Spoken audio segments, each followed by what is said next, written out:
Le programme d'appui à la transition fiscale en Afrique de l'Ouest marque à son compteur 69% de réalisation au plan technique contre 41% au plan financier. Ce sont des chiffres d'octobre 2022, des résultats globalement satisfaisants selon le COPIL, le comité de pilotage du dit programme, actuellement en session à Ouagadougou. La session focalise toute l'attention sur le bilan du PATF, le programme d'appui à la transition fiscale, un outil d'intégration des États pour asseoir une fiscalité intérieure fiable aux États de l'Afrique de l'Ouest.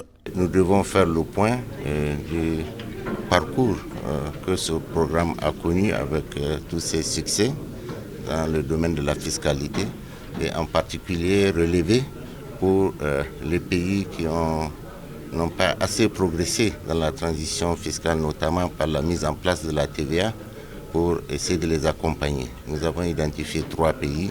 Donc tout à l'heure, nous ferons le point et nous verrons qu'est-ce que nous allons prendre comme mesure d'ici août 2023 pour améliorer la situation. La Guinée-Bissau, le Nigeria et le Libéria sont les pays identifiés et font l'objet d'une attention particulière à la 3e session du COPIL. D'une manière générale, le PATF affiche des indicateurs positifs. Ce que nous voyons, c'est les défis pour les quelques pays qui restent encore à adopter, entre autres, la TVA, et puis encore certaines directives qui restent à être prises.